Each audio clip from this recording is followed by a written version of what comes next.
Good morning, everybody. Welcome to Journal Club, and today's presentation will be by Dr. Natalia Odanovic on the recently promoted and published data on the Spiral on-med hypertension trial. Hi, good morning, everybody. So yes, like Dr. Adaran said, I'm going to present the Spiral Hypertension on-med trial. The reason I chose this is because I wanted to present something that was recently presented at ACC, but there weren't too many interventional studies there.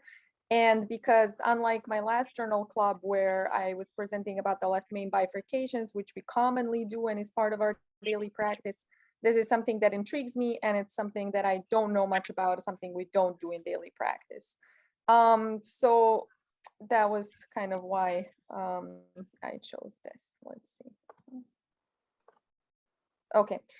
So as you know, obviously hypertension is very prevalent. It's, which vignette doesn't start with 70-year-old patient with past medical history of hypertension, hyperlipidemia, and then, smoking, diabetes, and other risk factors.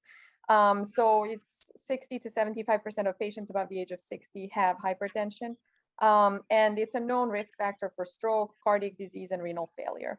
And controlling hypertension has been shown extensively in studies that it leads to better outcomes. So much so that actually FDA no longer mandates that a new medication for lowering blood pressure doesn't need to show outcome, direct outcome improvement. They just need to demonstrate capability of a medication or a device therapy to lower blood pressure. That lowering clinically meaningful is a reduction in systolic blood pressure in the office of 5 millimeters mercury. So we have variable success in treating hypertension. It turns out that of all the patients that we identify and treat with hypertension, about 50% of them still have a blood pressure that's more than 140, and about 13% have blood pressures that are above 160. So we are only about half successful at treating hypertension. Why is this? Some of it is because patients are not very adherent to complex medication regimens, and there is a lot of data to suggest that, about half of the patients don't really take what is prescribed for them. And we've seen this many times in the office. We have a patient come in as a referral from a primary care doctor for resistant hypertension, but the patient really isn't taking medications. And the other part is, as mentioned, the resistant hypertension. There are some people who simply, despite taking and adhering to 3 medications or more, including a diuretic, still have blood pressure that's in the elevated range. So enough about, hypertension. Aside from, the pharmacotherapy that is very near and dear to us, there has been a motion to find alternative ways of lowering blood pressure. This is both because of our poor success with medications, but also sometimes it is patient preference as well. Everybody would like to have a simple procedure or one procedure that would kind of take away the need to take medications. And that was kind of the initial enthusiasm that led to the study of renal sympathetic denervation. So the renal sympathetic system basically is comprised of afferent and efferent nervous fibers that, take some information from the kidneys, such as, information about the stretch of the mechanosensitive receptors, and that's a result of, pressure inside the renal arteries, and some chemosensitive receptors, and it goes to the sympathetic parts of the peripheral and central nervous system. And then some fibers go back to the kidney. Specifically, there are pressor fibers, which are generally found more proximally in the renal arteries. Then there are some renal fibers, and then there's some depressor fibers, which actually cause lowering of the blood pressure.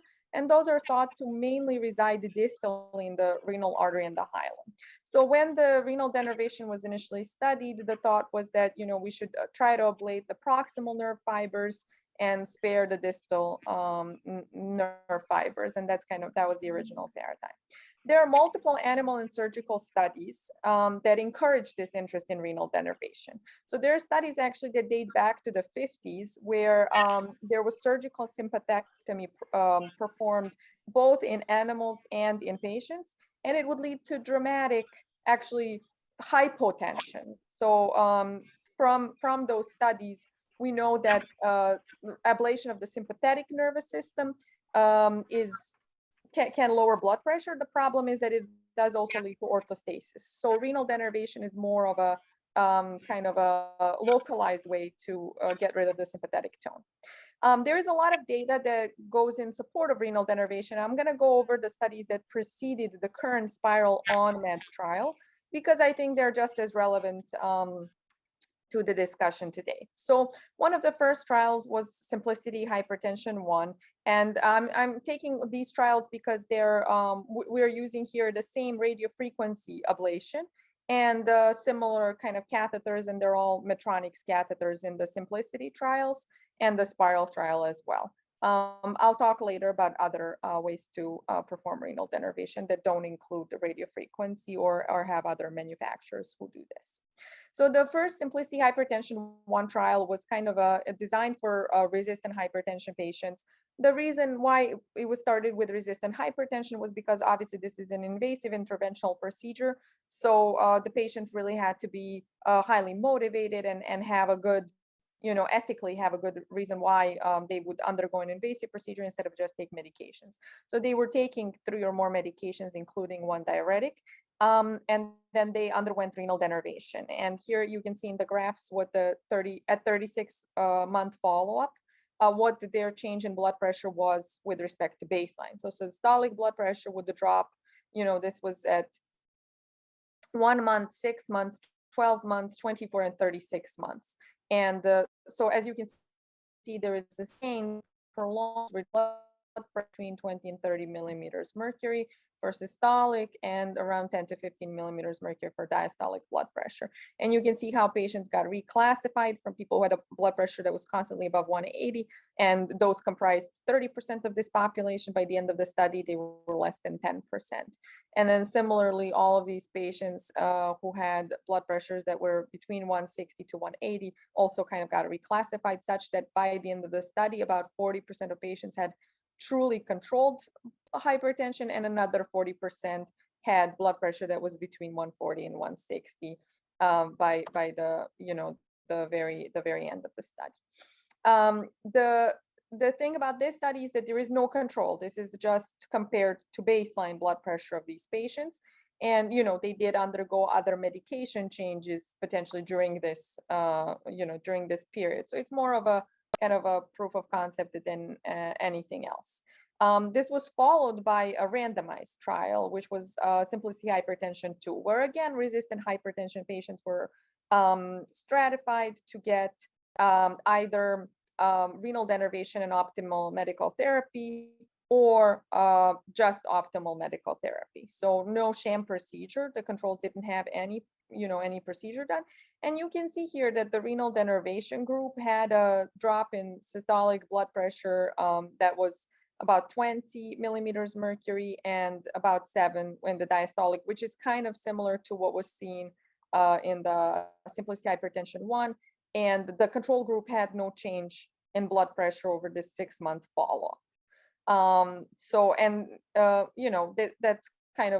That's kind of what we would think and expect to find insignificant changes in the control group, and then a sustained blood pressure change in the renal denervation group.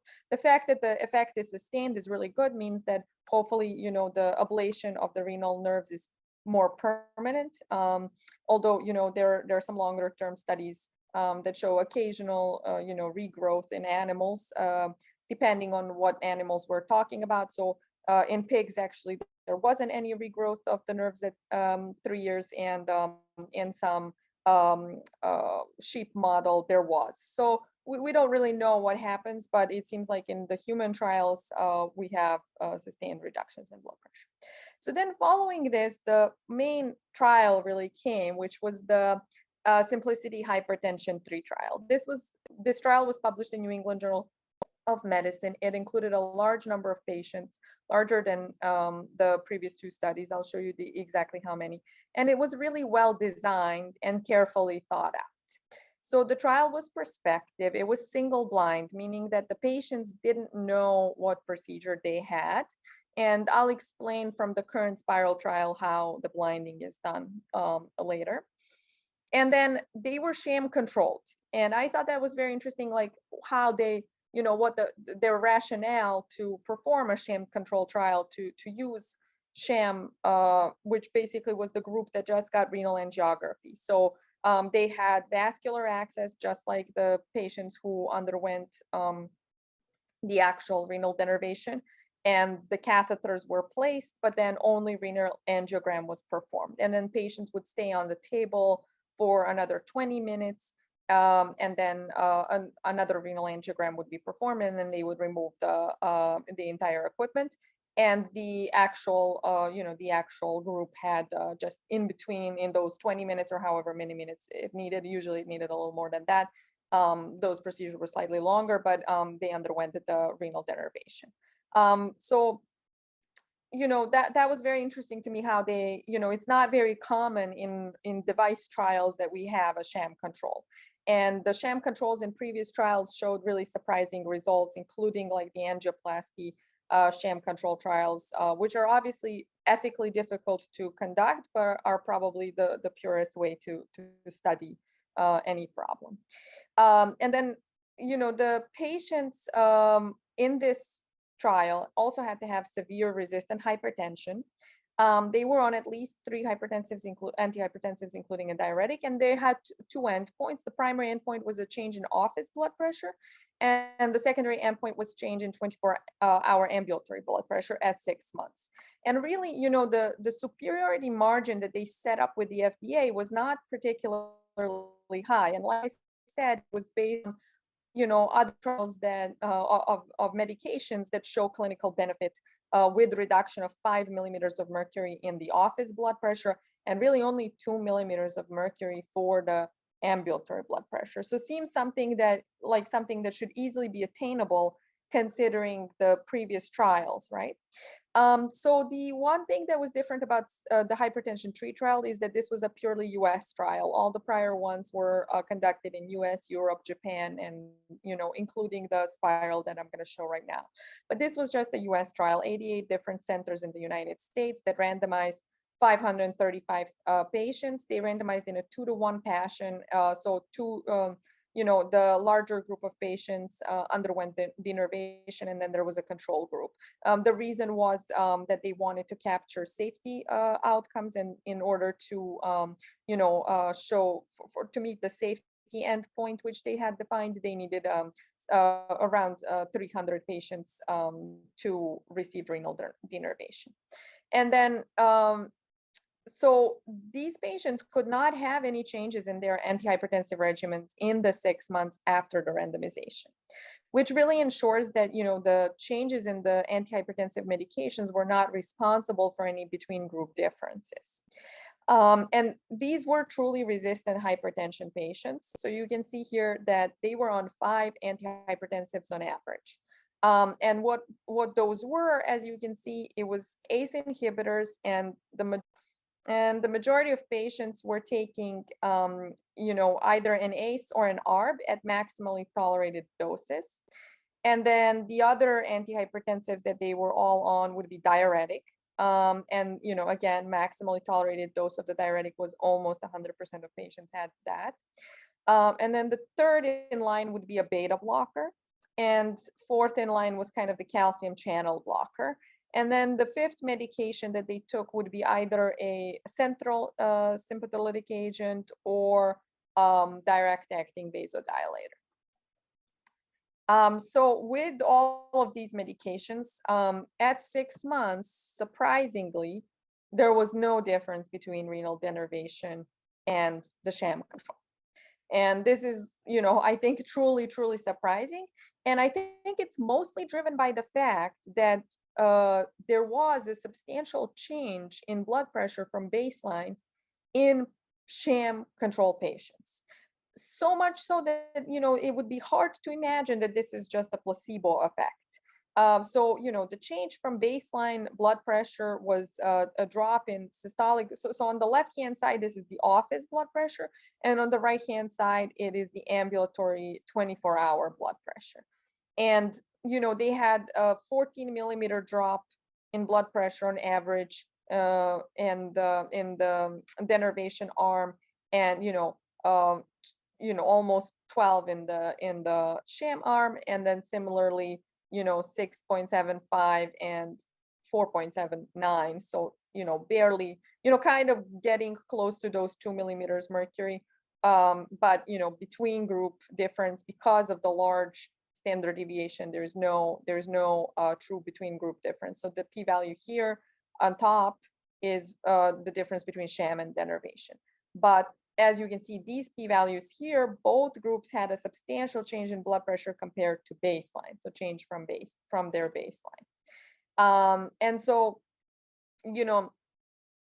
that obviously raises many questions, some of which are, how did this happen? So first of all, does denervation work at all? Is it doing anything? And then, there's some issues that were raised about the Simplicity Hypertension 3 study. So for instance, there was no reliable way to confirm the adherence to medications before the study. And there is a thought that maybe, the patients, once enrolled, started taking their medications more reliably, and that it was actually a Hawthorne effect that led to the drop in blood pressure in the sham control group. And then, there was no reliable way to confirm that this procedure was successful. They used this renal artery notching on the angiogram as a surrogate. But all the other ways are not to confirm that there has been renal artery denervation, such as there's like renal artery stimulation that you can perform and observe for an immediate rise in blood pressure, or you can measure norepinephrine spill. But these are complicated and cumbersome to do, and they were not routinely done. However, somebody would say, well, maybe, it was something to do with the operators, maybe the less experienced operators who did one procedure only, which was about 30% of the operators. Maybe they, didn't do a good denervation. However, the procedures were proctored, and actually when data was examined by operator, stratified into high and low volume operators, there was no significant blood pressure difference either between the groups. Then there was a question of, is this just regression to the mean? Were patients, likely to be selected for the study at the beginning but then ultimately, because of a isolated elevated blood pressure on 2 occasions, but then kind of tended to all have this regression to the mean, to the lower pressure. And then there are also possibilities that the previous studies were, poorly designed, or that, the placebo effect was misattributed as a treatment effect in the prior studies. Maybe that is the case. And then finally, there were some, population things. So some patients underwent medication changes between the initial screening visit and the actual inclusion visit. So they started off having a screening visit, and then 2 weeks later, they had another visit. And at both of those visits, they had to have the systolic blood pressure more than 160 to get included. I just wanted to show you here some procedure times that are relevant. So this is how long it takes for a procedure, about an hour and a half for renal denervation. The actual denervation time, though, is about 46 minutes, and in the most recent study, it's about 37 minutes. There was a substantial volume of contrast that was used, especially in the renal denervation group, compared to the sham controls. Still, like almost 170 cc's of dye. So that's something that's interesting to us. So, after this, obviously, everybody was like, does this work at all? There was a French study that addressed this question. It was also a control, a controlled study, but not with a sham control, that did show an effect of renal denervation at 6 months. And then finally, the investigators have to sit down and decide what to do with this treatment that everybody was so enthusiastic about, but that failed so miserably in the Simplicity Hypertension 3 step. So they made a couple of changes. They redesigned essentially the catheter and the way the renal denervation is done. And the paradigm shifted a little bit from ablating the proximal part of the renal artery to ablating more distally. And you'll see the reason for that is that the nerves are closer to the artery in the distal part, closer to the hilum. And it's thought that we can access them better and achieve a more complete ablation. And I'll talk more about the catheter design later. And then, they decided that a sham control now has become kind of a must to prove that this works. And so this hypertension off med trial was published in Lancet in 2020, and it has a more kind of reasonable or predictable outcome where the renal denervation group had a change in systolic blood pressure, in 24-hour blood pressure and in office blood pressure, and the sham group practically did not or had minimal effect. And that's kind of something that we would expect from a sham control, to not have a substantial change in blood pressure over time. And the renal denervation group showed a substantial change in pressure. And I think this is kind of like the main pivotal trial to show that yes, renal denervation works, because these patients were taken off all of their antihypertensive medications, and they were not the resistant hypertension patients, obviously, because you wouldn't be able to do that in those patients. These were patients that took 1 to 3 antihypertensives, and it was felt that it was safe for them to discontinue those, and they did, and then they underwent renal denervation, and then they were followed up and got the office and the systolic and the 24-hour systolic ambulatory blood pressure monitoring. So now finally, with all of this very, very long action, I'm gonna talk about the current study that we're looking into. I gave a long introduction because this one is actually straightforward, and it will help you place the data in this existing milieu.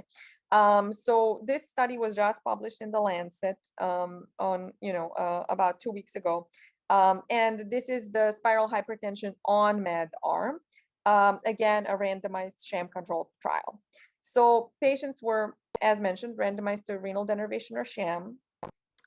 This was a single blind study. So and the patients and follow-up staff were blinded for 12 months. The way the blinding was done, the patients were sedated on the table. Renal denervation can cause substantial pain when it's actually happening. So the patients receive sedation. A lot of the times it's not just fentanyl and Versed, but also propofol, so kind of monitored anesthesia care. And then they would have blindfolds, and they would have noise canceling headphones, so they couldn't hear what was happening in the room. And that was the way the patients were blinded. Also, the staff that followed up the patients was blinded, at least in the first 12 months. Then later they were unblinded. It was sham controlled in the same way that the prior Simplicity Hypertension 3, like I explained. They all had femoral access, and they all had renal angiograms, and then the actual denervation group had denervation, while the other one just sat on the table for 20 minutes. And this is it's essentially a proof of concept trial. There is going to be, which it only includes 80 patients, but they are recruiting, and they have additional 260 patients that is gonna bring the necessary volume of data to inform us about the renal denervation. But this particular study is just 80 patients, and then it's done in 25 centers. They're in the United States, the UK, Germany, Austria, Greece, Japan, and Australia.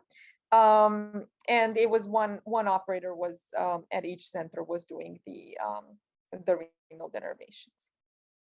So again, inclusion criteria: patients had to have office systolic blood pressure that was between 150 and 180, and diastolic blood pressure that was more than 90 millimeters mercury. Or they had to have average systolic blood pressure on ambulatory blood pressure monitoring that was between 140 and 170. And this was while they're taking 1 to 3 antihypertensives at stable doses for for at least 6 weeks. So these are, again, not resistant hypertension patients. They're taking between 1 to 3 antihypertensives, and they don't necessarily um, fall in that category. So here you can see, I'm just going to show you this. So essentially, this is the way the procedure is meant to work. So you have a guiding catheter here. You place an 014 wire into the renal artery, and then over that 014 wire, you track the spiral catheter, and then you withdraw the 014 wire, and the spiral catheter kind of falls into this shape, automatically shapes in this spiral form. It has 4 electrodes, and essentially it ablates at every one of those electrodes. And you can see that the idea is to reach adjacent nerve fibers, and kind of because it's spiral and the electrodes are at exact 4 different positions, you should be able to achieve a circumferential ablation. So as you can see here, the ablation is supposed to be circumferential so that it's complete.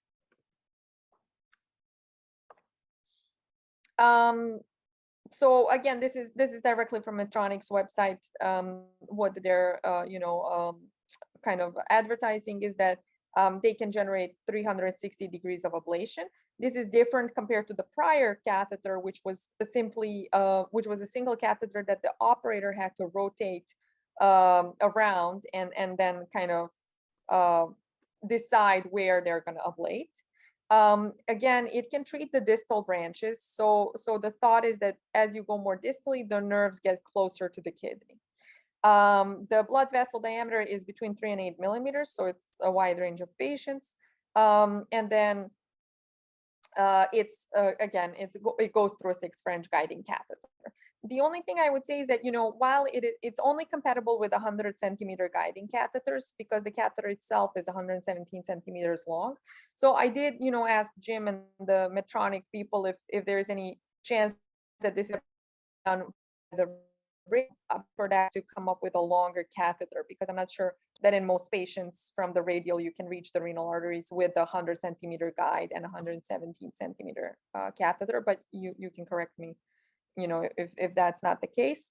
And then we talked about the rest of the 014 tracking and how the catheter goes and folds up.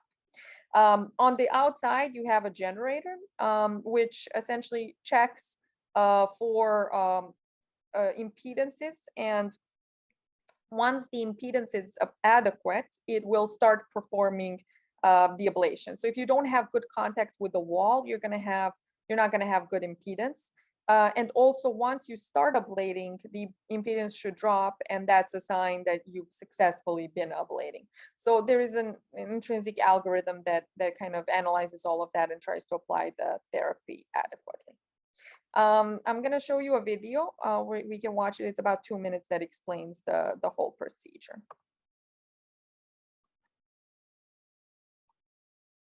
Introducing the Symplicity Spiral Catheter and Symplicity G3 Generator from Medtronic, the pioneer of renal denervation.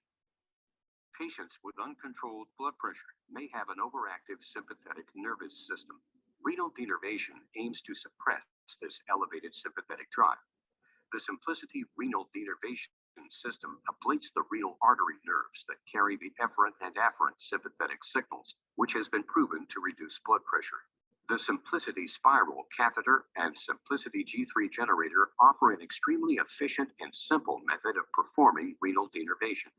The Symplicity Spiral Catheter offers exceptional deliverability and ease of use, short procedure and ablation times, and consistency of deployment in a wide range of anatomies. The Symplicity Spiral Catheter is a 6 French compatible catheter that is delivered using a rapid exchange system with a standard 0.014 guide wire. When the guide wire is retracted, the Symplicity Spiral Catheter naturally conforms to the patient's renal artery without occluding blood flow. It is capable of treating a wide range of arteries as small as 3 millimeters in diameter and as large as 8 millimeters. The Symplicity spiral catheter uses the same helical ablation pattern established by the proven Symplicity Flex catheter.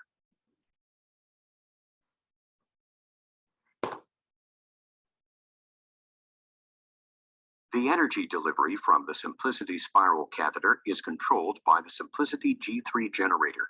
The generator allows the physician to monitor the impedance and temperature measurements of each electrode. The RF energy is delivered simultaneously through all 4 electrodes and utilizes Symplicity algorithms that safely and effectively lower blood pressure.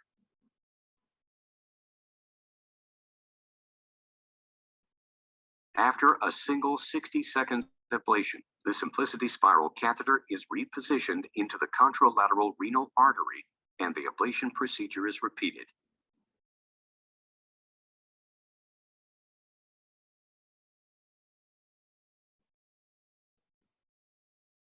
The Symplicity spiral catheter and Symplicity G3 generator from Medtronic, the pioneer of renal denervation. Okay, so we saw that. So essentially, the primary endpoint in the study was the treatment difference in 24-hour systolic blood pressure, which is a little different than the than the primary endpoint for the Symplicity Hypertension 3 study, where it was the office blood pressure. So essentially 24-hour systolic blood pressure at 6 months between renal denervation sham controlled groups. The study is not powered for any particular endpoint because this is the one that I said, this is the pilot with 80 patients, but there will be a follow-up study which is powered for safety and efficacy outcomes. The ambulatory blood pressure was measured at 3, 6, 12, 24, and 36 months, and the renal anatomy was assessed either at 12, 24, or 36 months. That was mostly for safety. They enrolled patients between 2015 and 2017. They screened 460 patients, but 80 fulfilled the criteria and were randomized in 1-to-1 way. So 38 received denervation, 42 received sham. And so these are some of the baseline characteristics you can see. Patients were young, they were in their 50s. There was a large proportion of males in this study. The other studies were more closer to 50-50. And they were on the obese side.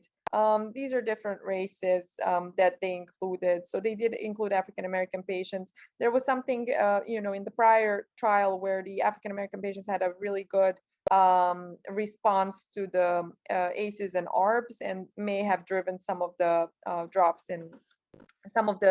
in blood pressure in the sham control arm. Similarly, the GFR was, these were patients with normal renal function and they didn't have prior peripheral arterial disease or coronary disease or strokes.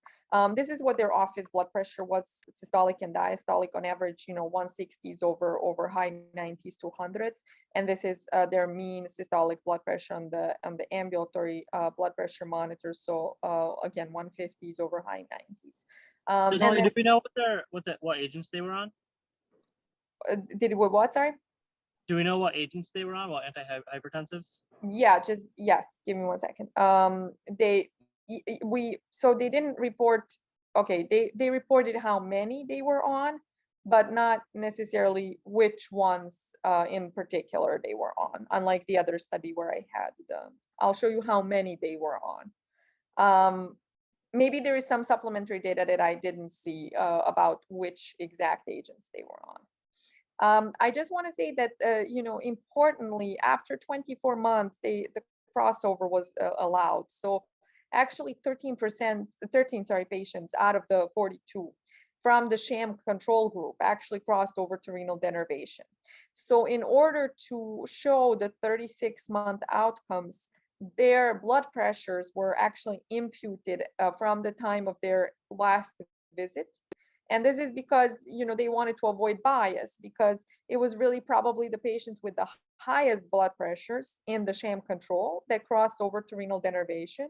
So if you excluded those patients from the 36-month, time point for follow-up, then, it would artificially appear like the control group had better blood pressure control at 36 months, which they did not necessarily.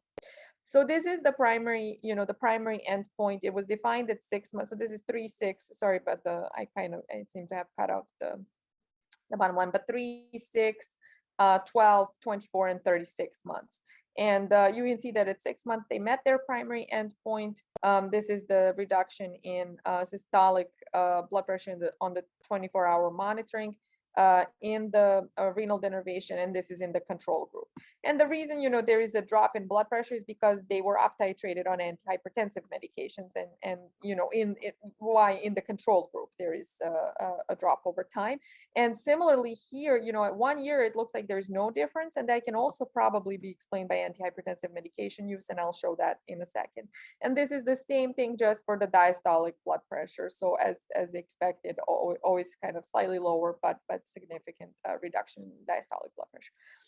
And this is again systolic blood pressure change at 24 months, and then again at 36 months in the bottom graph. And you can see various, this is for 24 hours, this is for morning, this is for daytime, nighttime, and office. And in all of those categories, you see the same pattern, that renal denervation leads to a more substantial, like statistically more significant reduction in blood pressure than the sham control. So this is, to your question, I don't know exactly what medications they were at baseline. They were on 2 medications on average, and then it seems like, interestingly, even though they were all uncontrolled, a large proportion did not have good blood pressure control at 6 months. They're still on 2 medications. And then somewhere around 24 months, they're on 3 medications, and at 36 months, they're on 3 medications. So you can see here at 12 months, there is actually a statistically significant difference, such that the sham control is on more medications than the denervation group. And that may have caused the difference in the blood pressure, the lack of rather difference in the blood pressure that we see at 12 months. But once they're on the same, once there is no difference in the number of antihypertensive medications they're on, the renal denervation group demonstrates more significant reductions in blood pressure. So what I really wanted to know is how many patients did actually get their blood pressure under control. And that would be, having a systolic blood pressure less than 130 and diastolic blood pressure less than 80 on the 24-hour monitoring. And it's surprisingly low number of patients. So at 24 months, only 18% of patients in the renal denervation group and only 6% in the sham control group. And this is with 3 antihypertensive medications actually had blood pressure control. And same goes at 36 months. So similar results. There was no significant difference in the office heart rate. So just very briefly about safety. It was a safe procedure. The composite endpoint included, the first 5 endpoints. And so what happened is there was one patient that died in the sham control group. This was like at 400 something days after the sham procedure, so unrelated to the sham procedure. They were found dead in their home, and the causes were unknown. So that was unknown cause. And there was one patient in the renal denervation group that presented to the hospital with hypertensive emergency with a blood pressure that was 190 over 120, and they had a new stroke in the setting of that, and that was the second endpoint.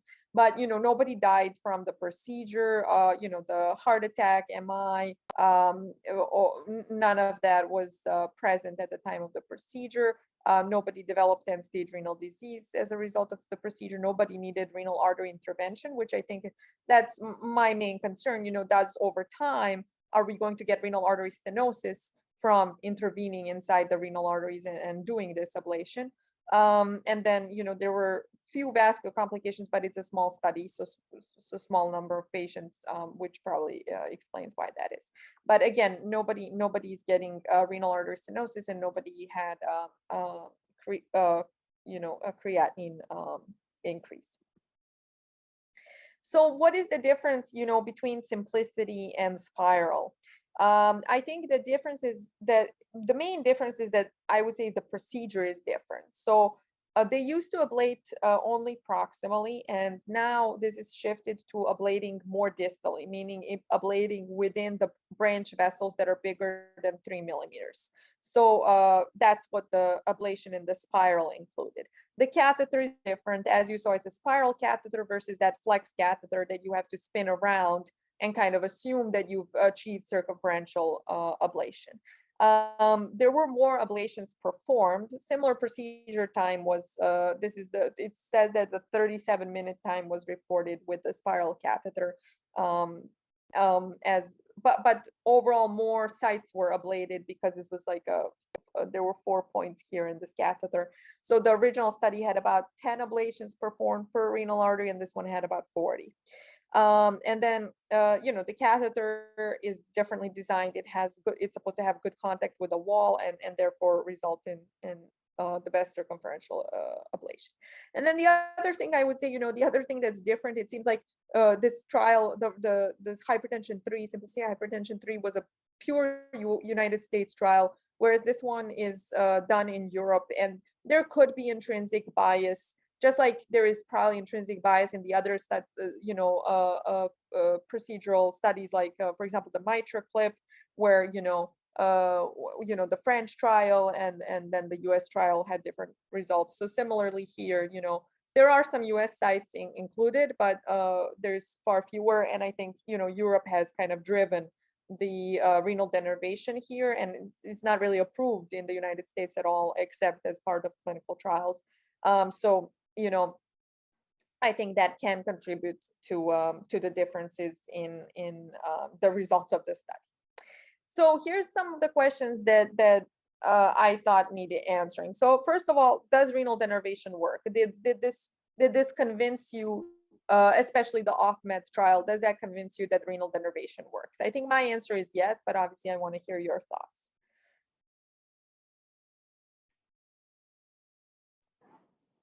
I think works is it's a tricky term because it was clearly effective in reducing blood pressure, but I don't know if it's a meaningful difference.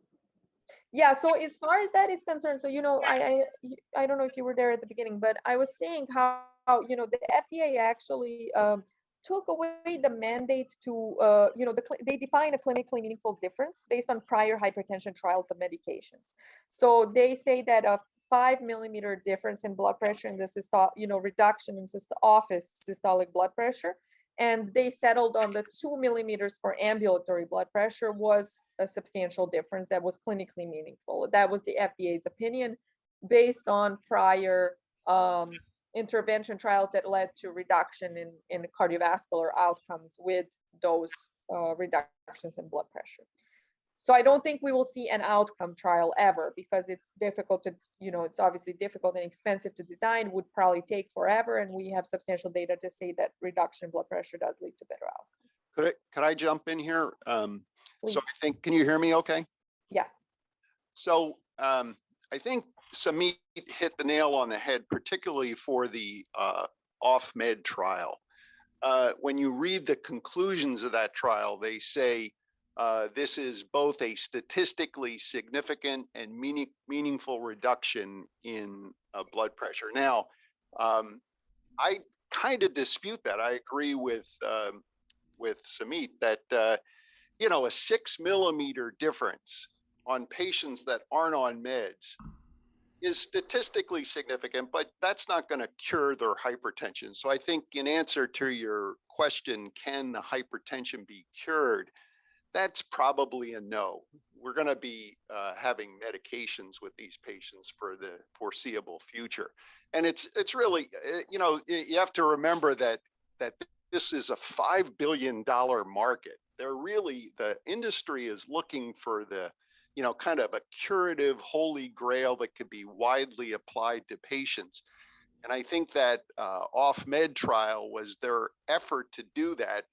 And in some ways it was successful, but it also failed in a way because it did not have a curative effect on those patients. We enrolled a number of patients in that trial. I think, Samit, you did all the sham procedures. And and Samir got most of the treatments, but I was but the blinded person. I was the one here blinded yeah, person. yeah, you were really good at that. You know, you moved the groin around, and we did a good sham procedure on all those patients.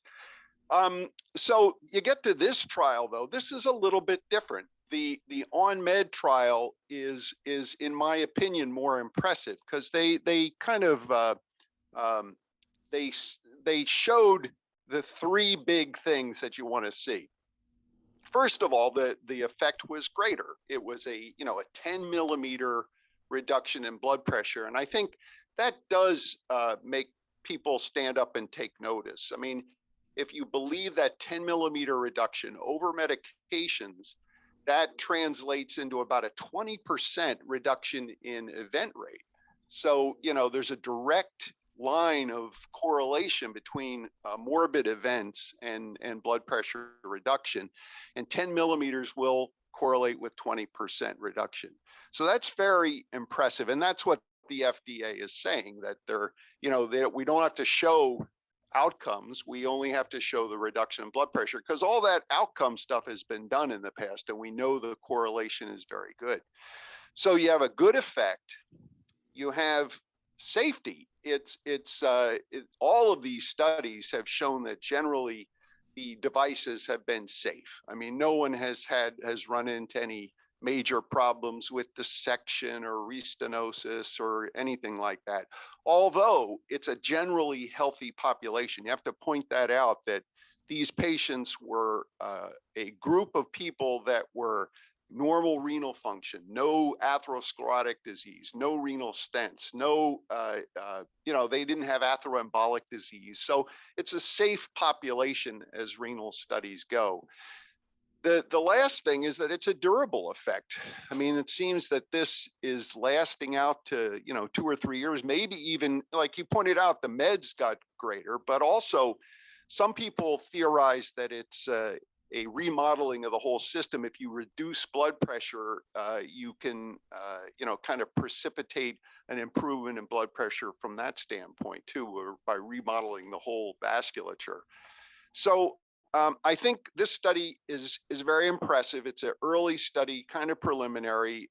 It's not a large study, but it's going to, have this type of thing have legs. I mean, I think it's going to be much more common in the future.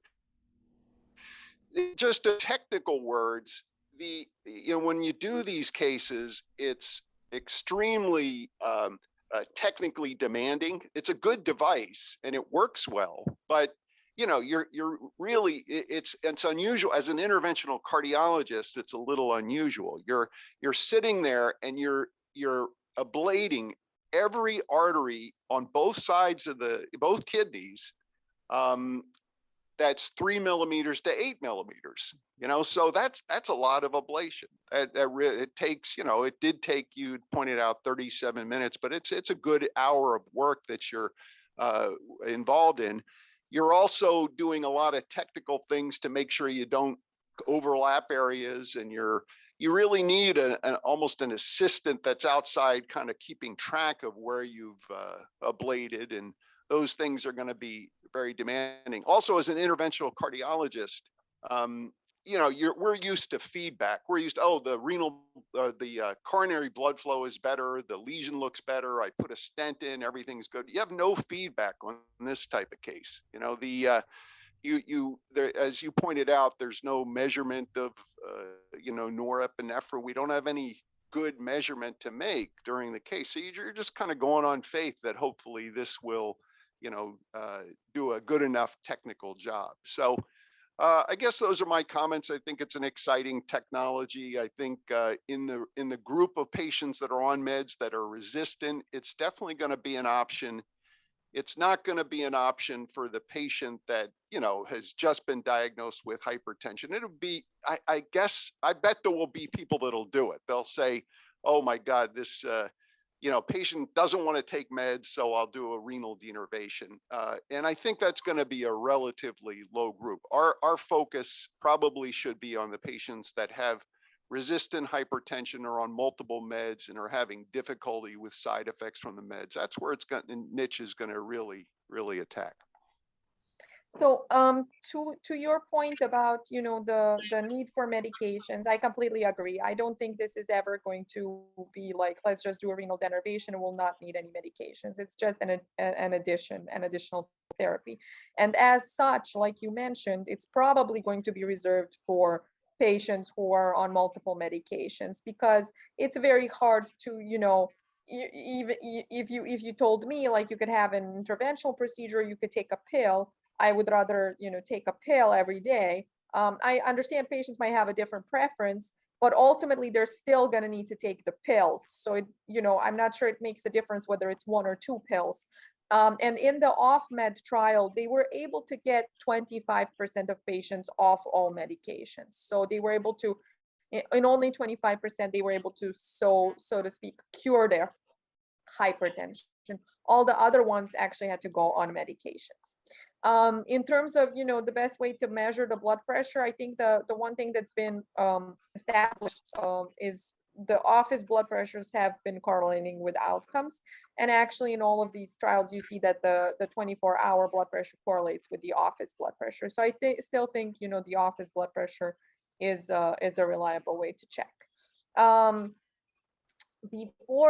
just because the time is running out. So in terms of the best renal denervation technique, I was looking at, is there anything else that we can do better? Something that would be, more feasible to do in the future? Because like you said, this takes forever. It takes over an hour to do. It took an hour and a half for a total procedure. And my thought was like more of a kind of a drive-by situation, because all of our patients have almost all of our coronary disease patients have hypertension. And the way I thought about this is like, are we ever going to be, doing a PCI, and then at the end of the PCI, just kind of swing by the renal arteries, ablate them, and also treat the patient's hypertension, or help them, achieve better blood pressure, come off of some of medications in the process. But for that to happen, this has to be kind of quick, and the safety, I think, is probably there, but it has to be a much faster procedure. And there's a couple of catheters. So there is this Recor Medical makes a catheter called Paradise, and this one was studied in Radiant studies, and it's more straightforward to use. This is used in the proximal renal artery, and essentially has a balloon, and then it emits ultrasonic waves which heat up the tissue around it, more so the periadventitial fat and the nerves in there, and ablate them. And the balloon serves, there's like a cold washout that goes and cools down the arteries so that you don't cause endothelial damage. So that's one catheter. And then there's another one, which is essentially this needle delivery device where dehydrated ethanol is injected in the periadventitial. So it has like 3 needles that stick out and go into the periadventitial space, and then you inject the alcohol and you ablate the periadventitial space that way.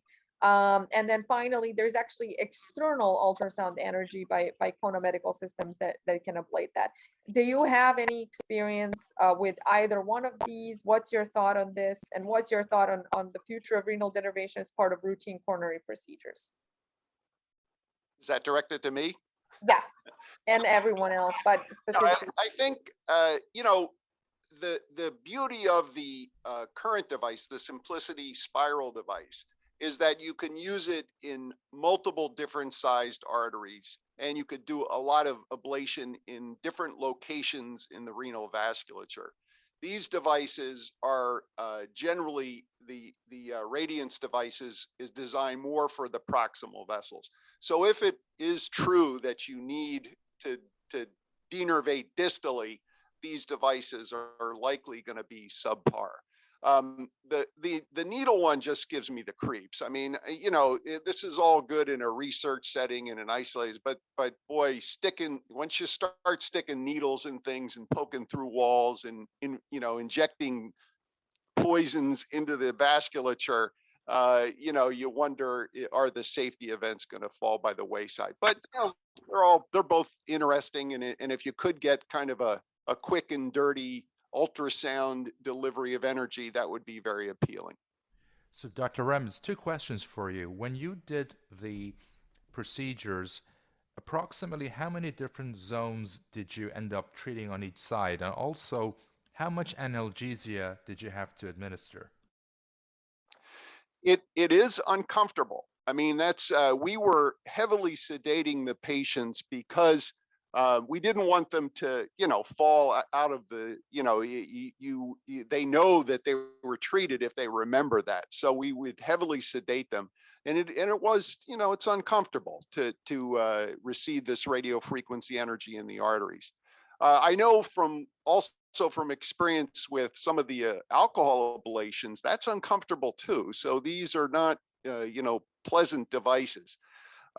We would target every artery in both renals and accessories for, starting at the proximal segment and going all the way out to the calyces. So anything that was over 3 millimeters, you would ablate. So you would try to get every artery. So there are multiple sites. And, that's the other thing to, realize here is that there are a lot of anatomic exclusions. Certainly, you can't do this, or they didn't recommend doing it in atherosclerotic disease. They demanded that you had a big enough proximal artery to at least get one circumferential ablation in the proximal artery. So those, if you had an early bifurcation renal, they were excluded. So it's technically quite challenging. There were multiple sites, and there were a lot of anatomic exclusions. So you have to keep all that stuff in mind. And again, 20% of your screened patients being treated, that's kind of standard for a randomized trial these days. But that's important to remember that 80% of your patients with resistant or with the hypertension that got them into the entry have been excluded. So we have to see when this is released for use, we're going to have to see how that pans out. And I'm sure people are going to do it in patients that aren't indicated and things, but that's how that interplay works with safety events is going to be very important. What is Natalia, nice presentation, and I wanted to agree with several of the points by Dr. Remitz. First of all, that medications are inexpensive, generic, and effective, but you're always going to find a number of people who are intolerant to all meds or are truly resistant, that is on multiple meds with no blood pressure control. So I think there will be, some place this device. The other interesting thing is that the concept hasn't been taken up really widely by the nephrologist, which might be a little bit surprising, but when you talk to them, they would always point out that there's a reason why nature endowed us with renal nerves, and they're concerned if there are times in the patient's future when they experience hemorrhage or hypotension due to sepsis or anesthetic induction, whether there's going to be a blunted compensatory sympathetic response. And there's also an animal study, unsurprisingly done in Australia and New Zealand, where they did renal artery denervation on sheep and then took half the group and hemorrhaged them intentionally. And the group that had the renal denervation were not able to respond with the restoration of blood pressure, as well as the control group. So there's always that concept out there. So I think there's going to be a little bit of hesitation in that area as well. But I expect it's going to end up being pretty useful, at least in a pretty focused group of patients. Interesting. So there are some other interventional strategies to treat hypertension, and these are just some of those. And I just wanted to see, there's we all know when Dr. Mena puts a carotid stent in the patients, they have to go to the intensive care unit because their blood pressures drop significantly. And so there is a Mobius stent, which essentially is intentionally placed in the bulb and kind of to increase the baroreceptor firing by constant stretch. Then there is a similar situation where we have a kind of like a little pacemaker or essentially a stimulator that's also applied, to attach to the baroreceptor and does the same thing, just kind of stimulates. It's programmable, like a pacemaker stimulates the baroreceptor. So there are those therapies, and then there is therapies targeted at and creating a kind of a fistula or a shunt. So there's this ROX AV fistula device where essentially it's a coupling device that is placed from the venous system into the arterial system. This is done in the actually in the through the femoral artery, and the anastomosis is created somewhere in the iliacs, and it basically creates a large AV fistula, and over that has its own perils over time, because clearly patients can develop swelling of the leg on that side, and kind of a RV overload and high output failure. So that's kind of at least this can be closed if necessary. But people have come up with quite a few innovative solutions. So are there any solutions that you're aware of that you think are more promising than renal denervation? Like, what's your thought? Antihypertensive therapy, medications. Sprint was able to achieve a blood pressure of 120 over 80 or less. And, it was 9,000 people who were randomized. So, Yeah. to Dr. Remit's point, this is a $5 billion industry, and you wonder how much of this is driven by profits for device manufacturers. Exactly. I'm impressed with the carotid devices. Anybody that's done carotid cases knows that for the first 2 or 3 days, the patients have a blood pressure that's ridiculously low, but they tolerate it really well. That if that can be harnessed in a meaningful way with these stimulators, that's a very promising, avenue of possible intervention, because I'm just so blown away by how, as soon as you dilate up that carotid, you see falls in blood pressure for a few days, and then it goes right back to where it was before. So keeping that harness would be very promising. Okay, well, that's all from me. Well, thank you very much, Natalia, for a great preamble and discussion. Any other comments from the group?